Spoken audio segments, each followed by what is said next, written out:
There was only one man on the ground that day that would have turned down a ride out of that hellhole, and that man was William Pitsenbarger. That was F. David Peters, Charlie Company, 2nd Battalion, 16th Infantry, 1st Infantry Division. My name is Kevin, and this is History Goon.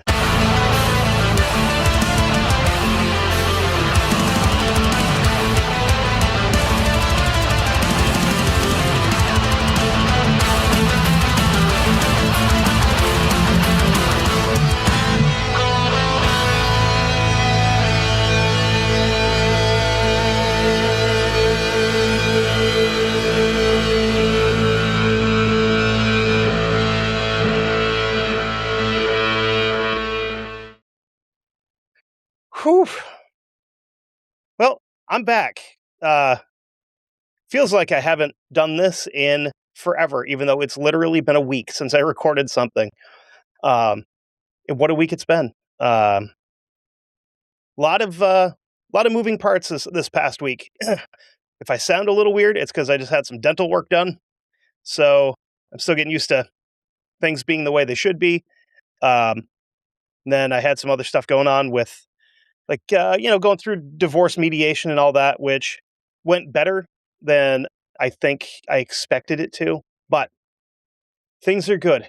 I can now focus, except for my dog grunting a rubber toy full of treats, because that's the only way to keep him from annoying the bejesus out of me while I do this. But anyway, off we go into the wild blue yonder. We have a couple of firsts with this episode.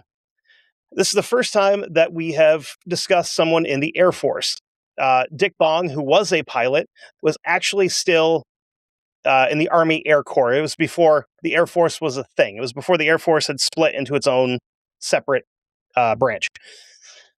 And it's our first time going off to the tropical paradise of Vietnam.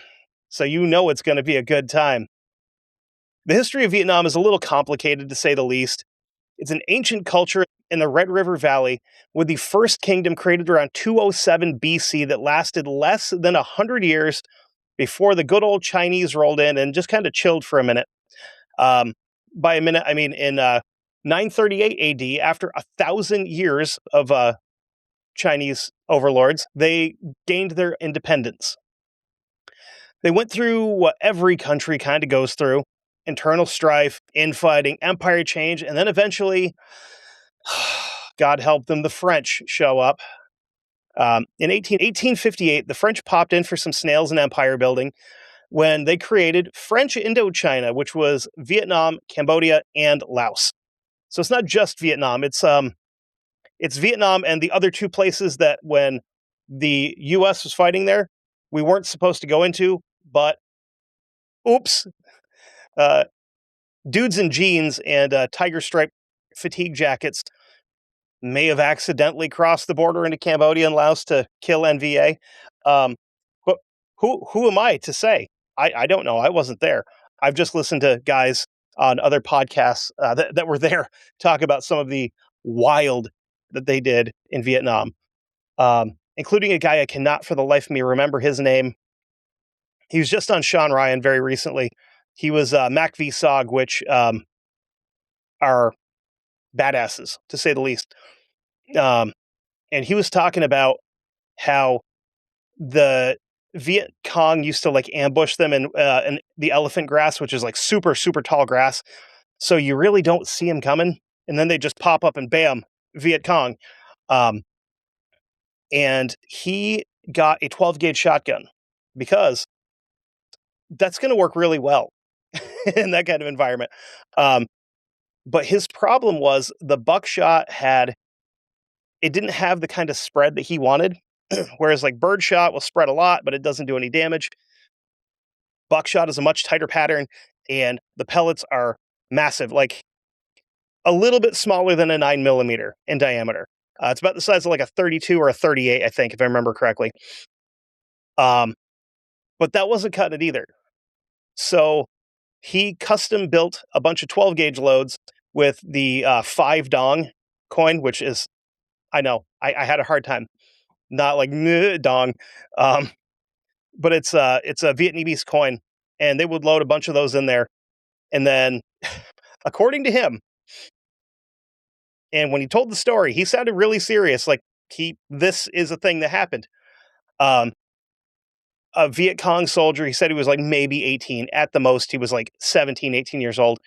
Um, Popped out of the elephant grass and he shot him and blew him in half with coins, which, I mean, I wasn't there. I've never seen it done, but I would believe it, especially when he goes into a little bit more detail about, you know, being on a boat with his brother fishing and all of a sudden just seeing this kid that he blew in half next to him on the boat. Um, he was pretty shook up about it, telling that story. So I would tend to believe him. Um, Not many people can lie their way through PTSD.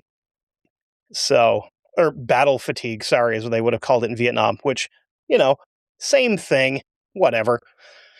During World War II, Vietnam was occupied by the super chill and historically laid back Japanese because the French had some other stuff going on and they kind of ignored their colony.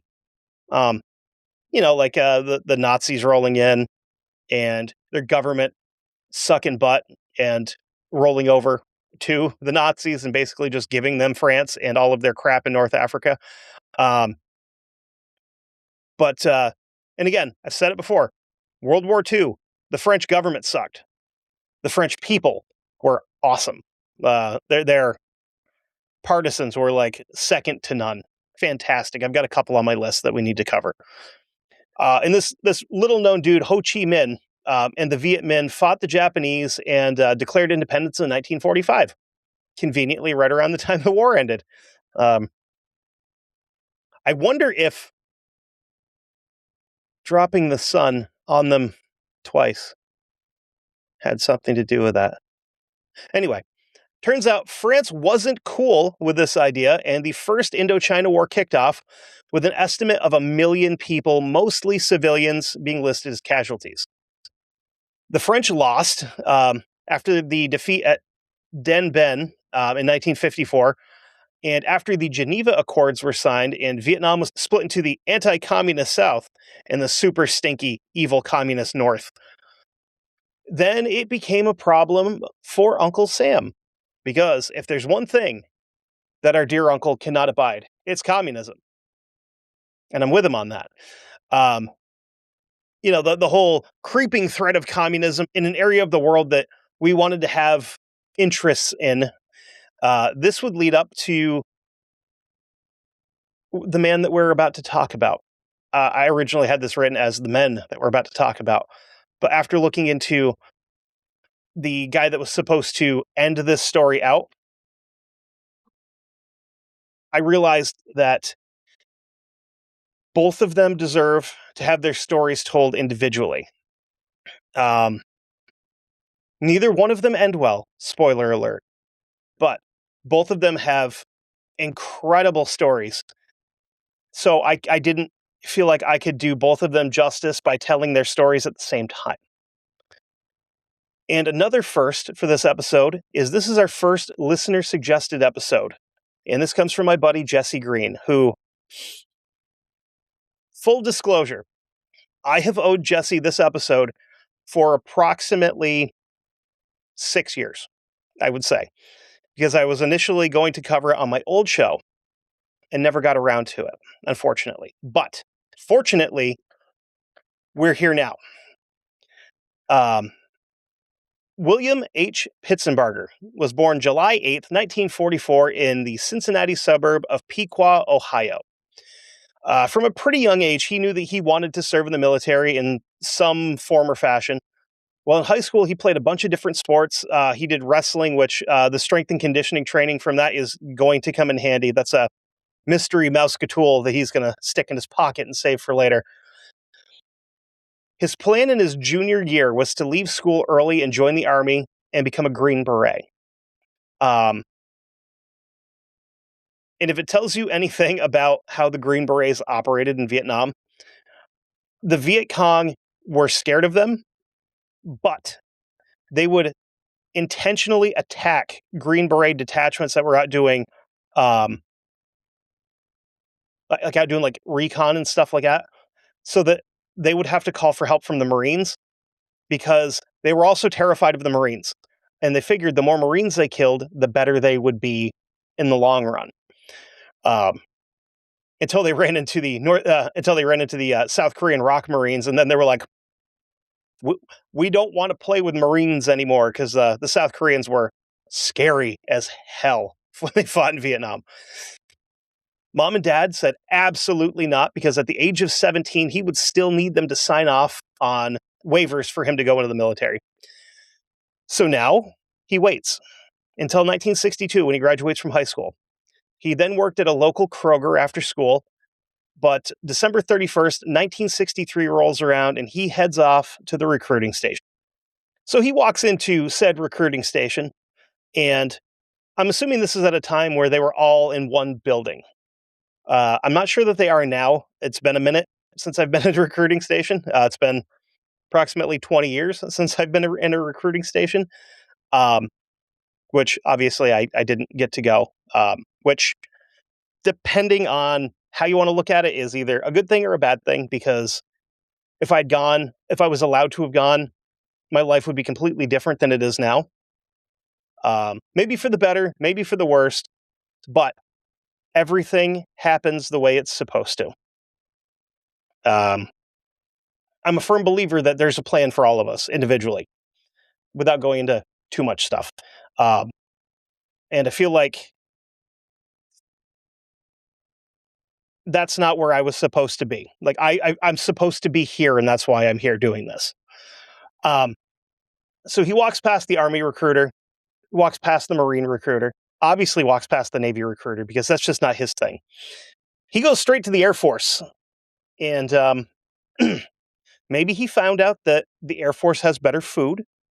Maybe he found out that, in a little bit down the road, as requirements for stuff change, maybe he's not going to have to do as many push-ups. Maybe he's not going to have to do as many sit-ups. Maybe he doesn't have to run.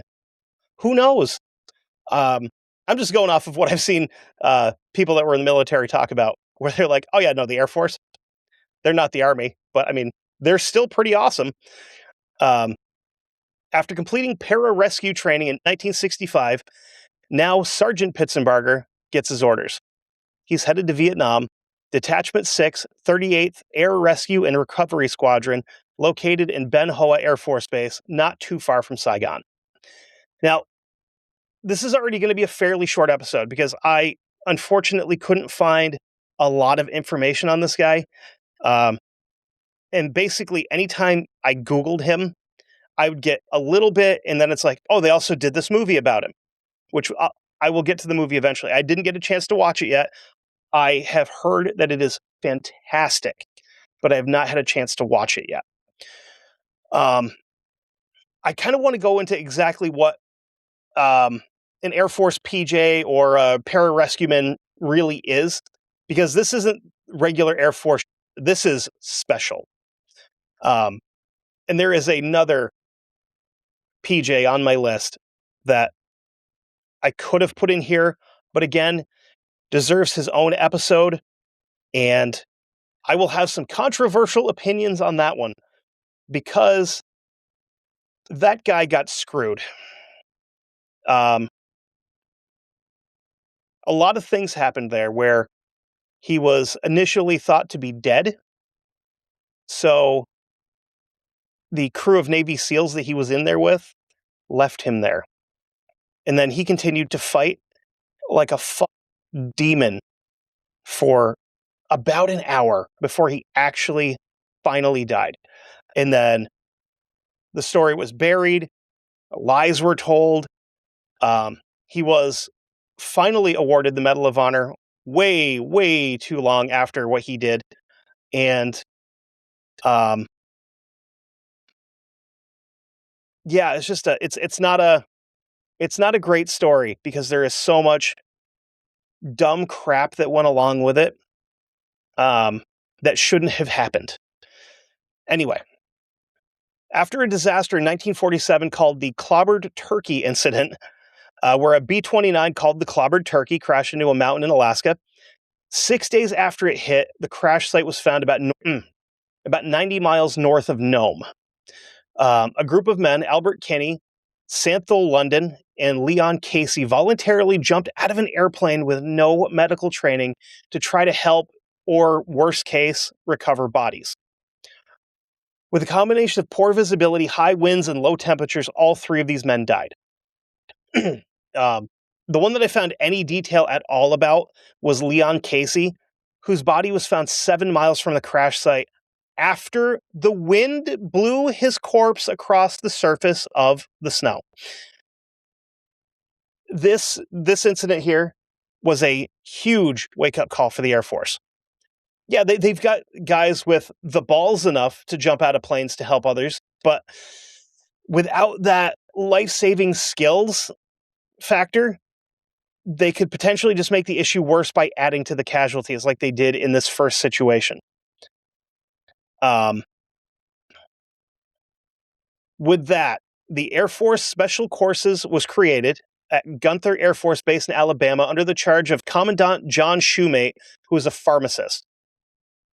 Which, I mean, yeah, he's a doctor technically. It's kind of a weird title, because you would think, like, if you're starting a course to try to teach people life-saving skills, you're going to want like a GP or a specialist of some sort. A pharmacist, I mean, if he was already there, yeah, he probably knows some of this stuff. So throw him in charge. This course was created in the most basic terms, free-falling paramedics, but with way better training. So kind of think about, like, if you got into a car wreck and a paramedic showed up, but they're also trained to kill people with a rifle. So like, yeah, oh, you got into a car accident. What happens if, like, that car accident was actually the cartel causing it? And then these dudes just show up in an ambulance in full kit and they're like, nah, get back in your cars. Also, I kind of forgot that I lied a little bit earlier when I mentioned that these fellows are the first Air Force, like, this is the first time I'm mentioning Air Force guys. Honestly, this isn't even the first time I've mentioned PJs on here. We talked about Scott Fales and Tim Wilkins, who are attached to the Delta teams that fought in the Battle of Mogadishu. Which also, those guys, they did some hero in Mogadishu. Now back to this super fun time, which is 1965 in Vietnam.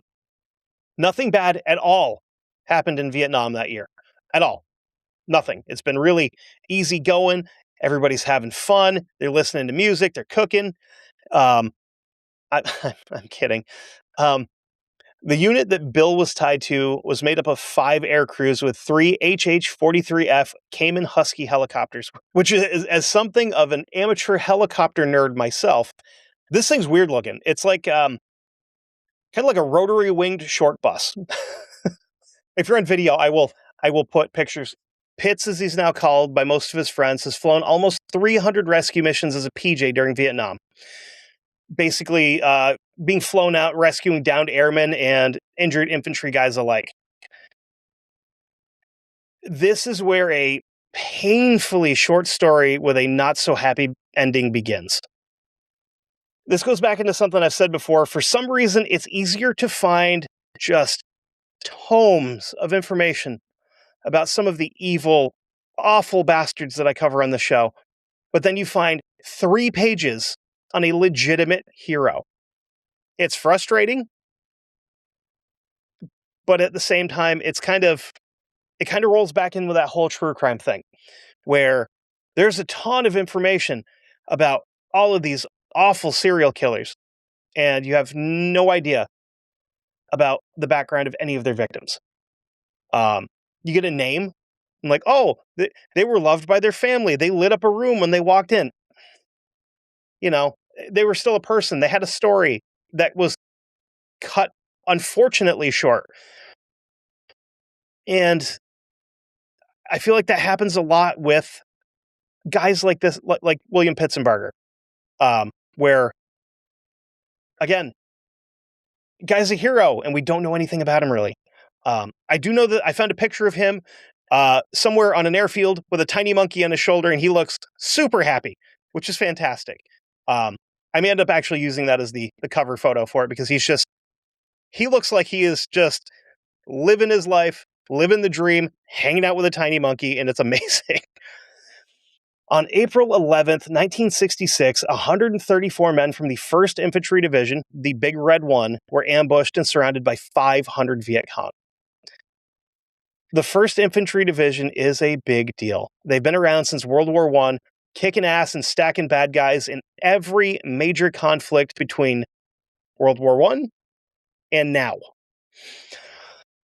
So these aren't like a bunch of ragtag guys that are just thrown together and, we don't know anything about them. They're a big deal. But unfortunately, the numbers advantage that they're about to come up against is insurmountable.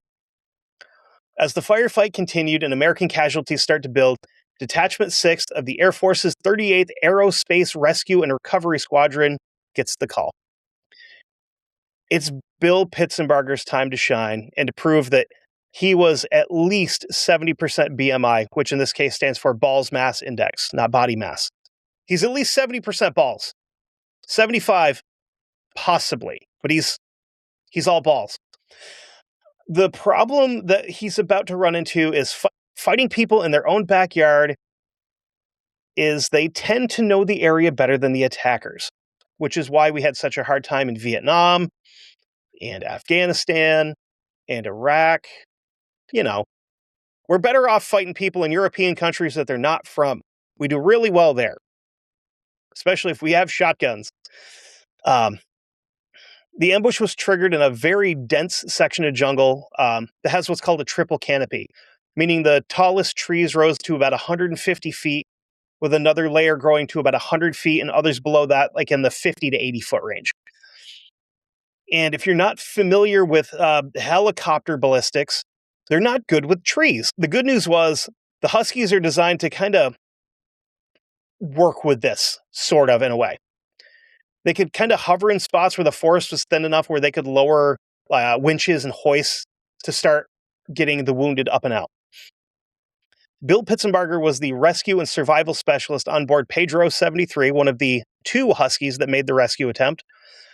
The way they hoisted the wounded out was by lowering specialized litters with the non or less wounded helping to load the worst cases onto them, and then they're being zipped back up through the trees and loaded into the birds. Pedro 73 is hovering over an area that's just barely big enough to safely lower this litter down through, and here's where Pitsenbarger was able to jump into action. He sees the firefight going on through the canopy, and he sees that the boys on the ground are struggling to load the wounded. So he essentially tells the winch operator to bring the hoist back up, bring the litter back up. I'm going down to help. He hits the ground with his medical bag, a bag of splints, a 1911 and an M16, and the biggest balls in all of Cam Mai. He hits the ground and starts rendering all of the aid. And he's also loading the wounded. So he's not just down there fighting. His goal is to fight until he can get people loaded, fight more to load more people.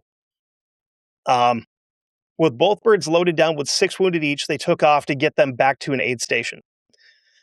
One of the helicopters returns and was immediately hit with a burst of gunfire. The litter was down on the ground, the engines lost power, and the pilot has to peel off for repairs and to protect the crew and the already whatever wounded they already have on board. Bill Pitsenbarger had every opportunity to climb into that litter and get back to the aid station and then come back to keep doing his job. I don't think anybody on the ground would have blamed him if he did exactly that. What he did, though, was look up at the pilot and wave him off. He continued to tend to the wounded. At one point in time, he was making splints out of vines and branches because he ran out of splints, which is insane.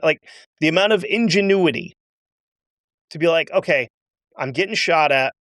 There's guys around me that are bleeding to death, and we need to splint their legs. We need to splint their arms. I'm out of splints. I can make something. This MacGyver stuff just out of jungle materials. He's also building improvised stretchers to get the more wounded out of the way and, with luck, at some point back to the aid station. In the middle of all this, he's also taking ammo and magazines off of the dead and running them around to the men that are capable of fighting still. There's no way to know exactly what was going through his mind, but I'm sure at some point in time, he's starting to think, like, where the hell are the birds? Why are they not coming back? What he didn't know was that due to the ground fire, they weren't coming back. Here's where the details kind of dwindle, but I think this is probably the best time to read this part of the story.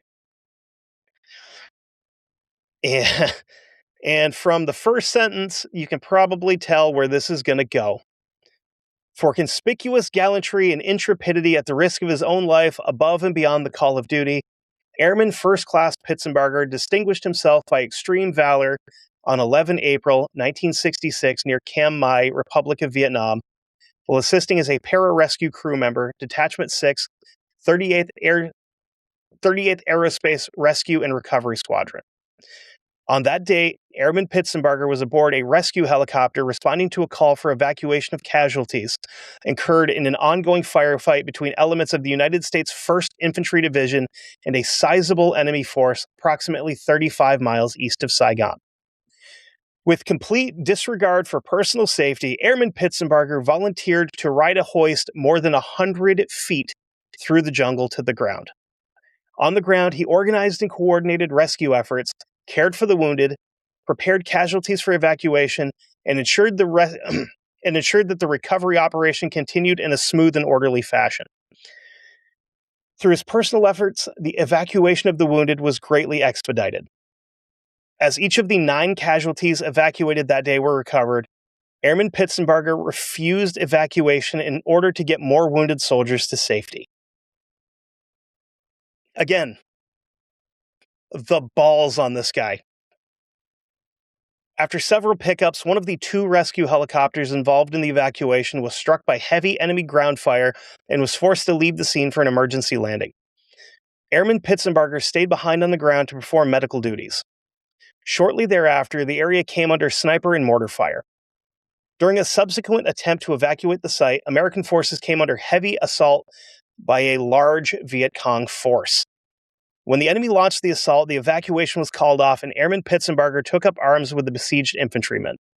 He courageously resisted the enemy, braving intense gunfire to gather and distribute vital ammunition to American defenders. As the battle raged on, he repeatedly exposed himself to enemy fire to care for the wounded. And the exposed himself to enemy fire.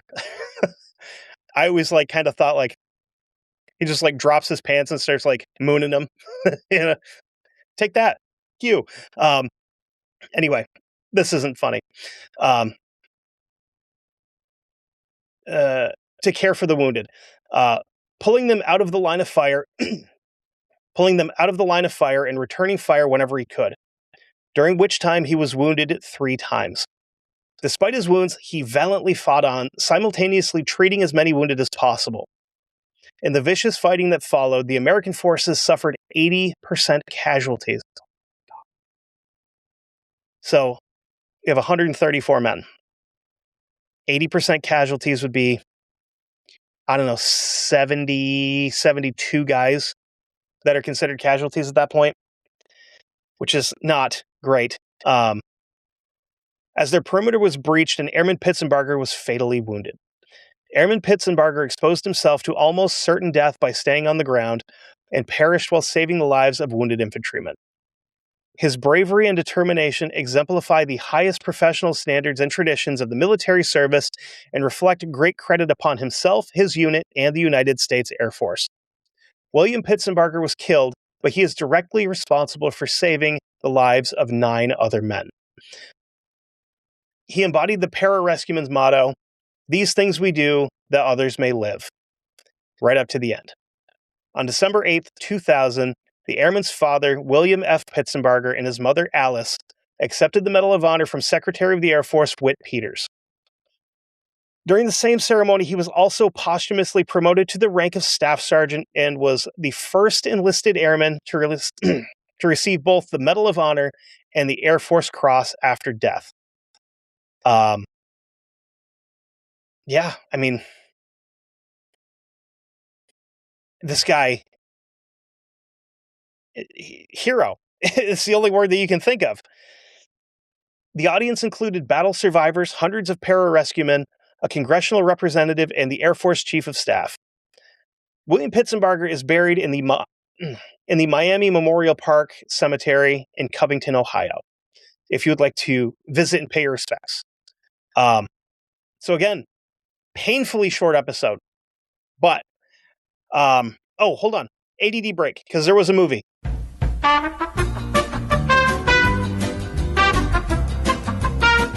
So the movie The Last Full Measure came out in 2020. According to Google AI, it's a war drama based on the true story of U.S. Air Force Pararescueman William H. Pitsenbarger, who saved over 60 men during a battle in 1966 in Vietnam.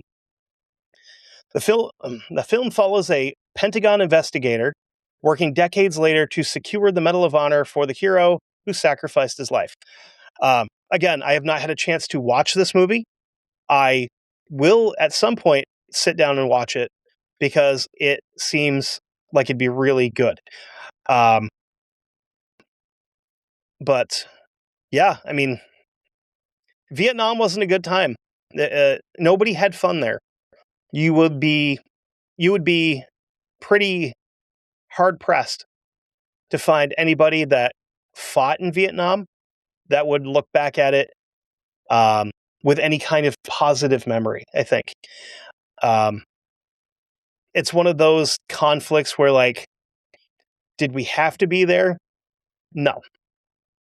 Did we go under false pretenses? Absolutely, we did. Talked about that in the Bay of Pigs episode with the Gulf of Tonkin incident, where maybe or maybe not a false flag was committed to get us involved in Vietnam. Leaning more towards maybe, personally. But yeah, that's the episode. I wish I could have found more information on him. But thank you, Jesse, for bringing this guy to my attention. Because at first I was like, Air Force guy, like a pilot, like shooting down a bunch of Vietnamese planes or something. Way cooler than that. But yeah, it feels good to be back. It feels good to have a little bit of brightness back in my life. Because, like I said, I made mention on a Patreon post where it's like, I've been going through shit since before I started this show. And now it's starting to feel like I've turned a corner and things are going to start getting better, you know? And now I can pour more focus into this and I can come at it even harder than I was before. And I'll have a clear head when I'm doing this, which is something that I haven't had this entire time. And I apologize for that. If I kind of feel like maybe with some of them I haven't delivered the best that I could. That's going to change. And now the only thing I've got to distract me from this, other than hanging out with my kiddo, is one of my buddies. Yeah, good friend, suckered me back into Warhammer 40K, which by the time you're hearing this, I will be assembling miniatures and painting them. Probably, maybe not playing. Hopefully not playing, because, oh my god. But I just want to paint them, because they look so damn cool. And if there's any 40K people out there, I'm going with Deathcore of Krieg, because they have that really, like, rad World War I German aesthetic to them that's just perfect for me. Before, like, years and years ago, me and the same friend were playing a game called Bolt Action, which is a World War II tabletop game, where I had a German army and I had a British army, because we bought the starter box that came with an American army and a German army. And I went, I'll take the Germans because they'll be fun. And they were. But then I was like, oh, I want to do Brits because they got goofy ass guns. And awful torpedoes, like awful anti-tank guns. so bad. Like you had to be like on top of the other tank to actually hit it.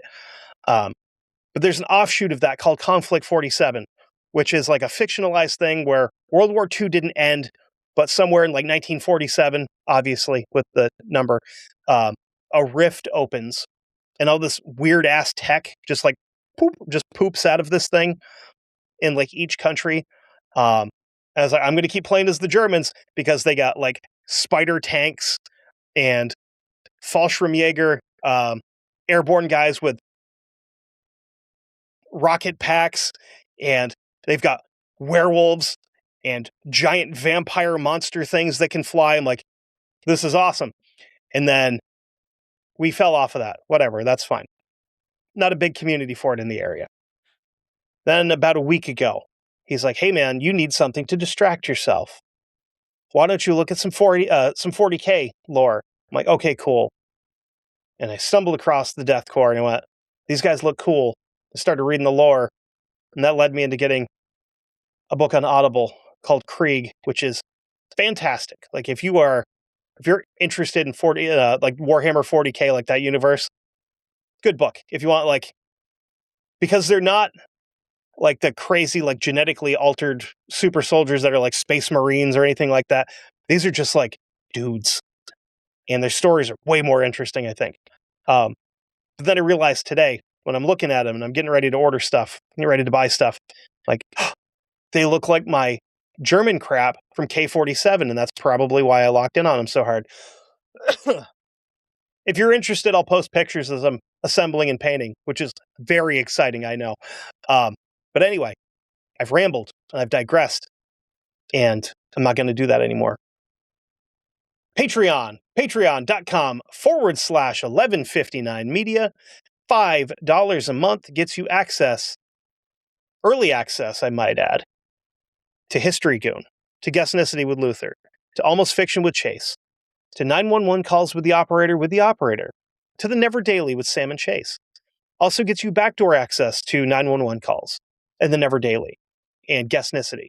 I tried to do that here, and I was informed shortly before I started of scheduling conflicts with some other shows that were going live at the same time as me. And Luther was like, hey man, I'm going live at this time, and so-and-so's going live at this time. I'm like, I'll have 2 people show up. And I didn't have any. And that's fine. I'm okay with that because it's the first time I've gone live and I'm not good at it. So, also, while I'm there, if you want to support me directly, and it would be greatly appreciated if you did, because I now have another addiction to cover other than nicotine pouches. Ko-Fi, ko-fi.com/historygoonpod. Any donation you make there goes directly to me as the creator. I'm not going to beg you. You know that. I've said that 1,000 times by now. Yeah, anything that you donate goes directly to me. Greatly appreciated. If you don't want to, that's awesome. If you don't want to give me money, give me a better gift of spreading the word. Tell people, hey, there's this jackass that has a microphone that's interested in history, that does a podcast. Oh yeah, he's also got a YouTube channel. What? History Goon Podcast on YouTube. Thank you to the 60 people that subscribe. But yeah, that's kind of it. And again, sorry for it being a short episode. Folks on Patreon, sorry for not getting you an episode this past week. But like I said, I was going through some stuff. But I'm back. Full bore. Both barrels, if you will. And until the next time we meet, we're all going to die someday. So go out and do some goon shit and leave a mark on the world. Just like William Pitsenbarger. Okay. Love you. Bye.